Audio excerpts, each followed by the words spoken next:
ನಮಸ್ಕಾರ friends, Maruti tech and fun ಗೆ ಸ್ವಾಗತ. ಫ್ರೆಂಡ್ಸ್, ಇವತ್ತಿನ ವಿಡಿಯೋದಲ್ಲಿ ನಾನು ನಿಮಗೆ ಈ ಒಂದು ಬೋರ್ನ ಒಂದು ನೀರನ್ನು ಹೇಗೆ ಅಳತೆ ಮಾಡೋದು ಅಂತ ನಾನು ನಿಮಗೆ ಹೇಳ್ತೀನಿ. ಫ್ರೆಂಡ್ಸ್, ಸಾಮಾನ್ಯವಾಗಿ ರೈತರು ಹೇಳ್ತಾ ಇರ್ತಾರೆ, ನಮ್ಮ ಹೊಲದಲ್ಲಿ 1 ಇಂಚ್ ನೀರಿದೆ, 2 ಇಂಚ್ ನೀರಿದೆ, ಈ ರೀತಿಯಾಗಿ ಹೇಳ್ತಾ ಇರ್ತಾರೆ. ಆದ್ರೆ ಈ ಒಂದು 1 ಇಂಚ್ ನೀರಿಗೆ ಎಷ್ಟು ನೀರು ಬರುತ್ತೆ ಎಂಬುದು ಅವ್ರಿಗೇನು ಸಾಮಾನ್ಯ ಗೊತ್ತಿರಲ್ಲ. ಆದ್ರೆ ನಿಮಗೆ ಹೇಳ್ತಾರೆ ಅವರು. ಸೊ ಇದನ್ನ ನೀವು 1 ಇಂಚ್ ನೀರಿಗೆ ಎಷ್ಟು ನೀರು ಬರುತ್ತೆ, 2 ಇಂಚ್ ನೀರಾದ್ರೆ ನಿಮಗೆ ಎಷ್ಟು ನೀರು ಬರುತ್ತೆ, ಈ ರೀತಿಯಾಗಿ ನೀವು ಅಳತೆ ಮಾಡೋದು ಹೇಗೆ ಎಂಬುದನ್ನು ನಾನು ನಿಮ್ಗೆ ಇವತ್ತು ಈ ವಿಡಿಯೋ ಮೂಲಕ ನಿಮಗೆ ಹೇಳ್ಕೊಡ್ತಾ ಇದ್ದೀನಿ. ಫ್ರೆಂಡ್ಸ್, ಅದಕ್ಕೂ ಮುಂಚೆ ನೀವು ನಮ್ಮ ಮಾರುತಿ ಟೆಕ್ ಅಂಡ್ ಫನ್ ಚಾನಲ್ಗೆ ಇಲ್ಲಿವರೆಗೂ ಸಬ್ಸ್ಕ್ರೈಬ್ ಆಗಿರದೇ ಇದ್ರೆ ದಯವಿಟ್ಟು ಈಗಲೇ ಸಬ್ಸ್ಕ್ರೈಬ್ ಮಾಡ್ಕೊಳ್ಳಿ. ಹಾಗೇನೆ ಪಕ್ಕದಲ್ಲಿರೋ ಬೆಲ್ ಬಟನ್ ಕೂಡ ಪ್ರೆಸ್ ಮಾಡಿ. ಇದರಿಂದ ನಮ್ಮ ಎಲ್ಲ ಲೇಟೆಸ್ಟ್ ವಿಡಿಯೋಗಳು ನಿಮಗೆ ಬೇಗನೆ ಸಿಗುತ್ತವೆ.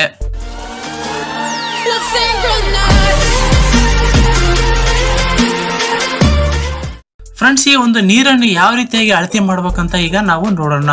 ಫ್ರೆಂಡ್ಸ್, ಸಾಮಾನ್ಯವಾಗಿ ಯಾವುದೇ ಒಂದು ಹೊಲದಲ್ಲಿ ಬೋರ್ ಇದ್ರೆ ಅಥವಾ ಒಂದು ಏನಾದ್ರು ಪಂಪ್ ಸೆಟ್ ಇದ್ರೆ ಸೊ ಆ ನೀರನ್ನು ಹೇಗೆ ಅಳತೆ ಮಾಡೋದಪ್ಪ ಅಂದ್ರೆ ನಿಮಗೆ ಅದನ್ನು 3 ರೀತಿಯಾಗಿ ಅಳತೆ ಮಾಡಬಹುದು. ಮೊದಲನೇದು ಹೇಳ್ಬೇಕಂದ್ರೆ ರೆಕ್ಟಾಂಗುಲರ್ ಟೈಪ್, ಒಂದು ಅಗಲವಾದ ರೀತಿಯಲ್ಲಿ ನೀರನ್ನು ಬಿಡುಗಡೆ ಮಾಡೋದು, ಅದರ ಮೂಲಕ ಅಳತೆ ಮಾಡೋದು.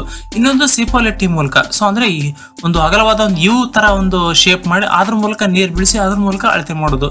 ಇನ್ನೊಂದು ಫೇಮಸ್ ವಿ ನಾಚ್ ಅಂತ, ಈ ವಿ ನಾಚ್ ಮೂಲಕ ಅಳತೆ ಮಾಡೋದು, ಇದು ತುಂಬಾ ಫೇಮಸ್. ಸೊ ಇದ್ರ ಬಗ್ಗೆ ನಾನು ನಿಮಗೆ ಇವತ್ತು ಹೇಳ್ಕೊಡ್ತೀನಿ.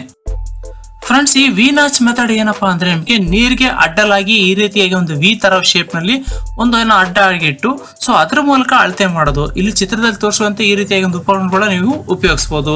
ಹಾಗೇನೆ ಅಥವಾ ನೀವಾಗಿ ಈ ರೀತಿಯಾಗಿ ಮಾಡ್ಕೊಳ್ಬಹುದು. ಇದ್ರ ಮೂಲಕ ನೀವು ಅಳತೆ ಮಾಡಬಹುದು. ಸೊ ಈ ರೀತಿಯಾಗಿ ಕೆಲವೊಂದು ಉಪಕರಣ ಕೂಡ ಸಿಗುತ್ತವೆ, ಅದನ್ನು ತಗೊಂಡು ಕೂಡ ನೀವು ಅದನ್ನು ಉಪಯೋಗಿಸಿ ನೀವು ಇಂಚುಗಳನ್ನು ಅಳತೆ ಮಾಡಬಹುದು. ಇಲ್ಲಿ ಫ್ರೆಂಡ್ಸ್ ನೀವು ಕಾಣಬಹುದು ಈ ರೀತಿಯಾಗಿ ನೀರು ಬಿಡ್ತೀವಲ್ಲ ಆ ವಿ ನಾಚ್ ಮೂಲಕ.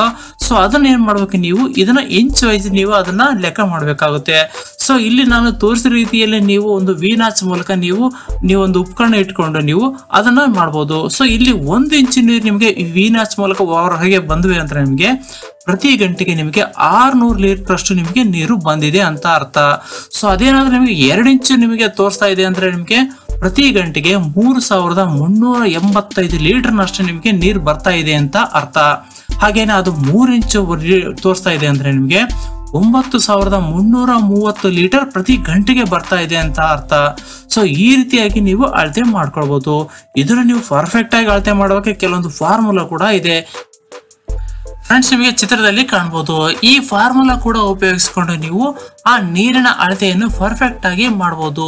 ಇಲ್ಲಿ ಫಾರ್ಮುಲಾದಲ್ಲಿ ಇರುವ ಒಂದು ಎಚ್ ಇದೆಯಲ್ಲ ಫ್ರೆಂಡ್ಸ್, ಆ ಎಚ್ಚಲ್ಲಿ ನಿಮಗೆ ನೀರಿನ ಎತ್ತರ ಅಥವಾ ಇಂಚುಗಳಲ್ಲಿ ಅದನ್ನ ನೀವು ಅಲ್ಲಿ ದಾಖಲಿಸಿ ನೀವು ಅದನ್ನ ಕರೆಕ್ಟ್ ಆಗಿ ನೀವು ಫಾರ್ಮುಲಾ ಮೂಲಕ ನೀರಿನ ಅಳತೆಯನ್ನು ನೀವು ಮಾಡ್ಕೊಳ್ಬಹುದು. ಫ್ರೆಂಡ್ಸ್, ಇದೇ ರೀತಿ ನಾನು ನಿಮ್ಗೆ ಒಂದು ಉಪಯುಕ್ತ ಮಾಹಿತಿಗಳುಳ್ಳ ವಿಡಿಯೋಗಳನ್ನು ಅಪ್ಲೋಡ್ ಮಾಡ್ತಾ ಇರ್ತೀನಿ. ಸೊ ಈ ವಿಡಿಯೋಗೋಸ್ಕರ ಒಂದು ಲೈಕ್ ಅನ್ನು ಕೊಡಿ. ಹಾಗೇನೆ ಇಲ್ಲಿವರೆಗೂ ನೀವು ನಮ್ಮ ಮಾರುತಿ ಟೆಕ್ ಅಂಡ್ ಫನ್ ಚಾನಲ್ಗೆ ಸಬ್ಸ್ಕ್ರೈಬ್ ಆಗದೇ ಇದ್ರೆ ದಯವಿಟ್ಟು ಈಗಲೇ ಸಬ್ಸ್ಕ್ರೈಬ್ ಮಾಡ್ಕೊಳ್ಳಿ. ಹಾಗೇನೆ ಪಕ್ಕದಲ್ಲಿರೋ ಬೆಲ್ ಬಟನ್ ಕೂಡ ಪ್ರೆಸ್ ಮಾಡಿ. ಧನ್ಯವಾದಗಳು.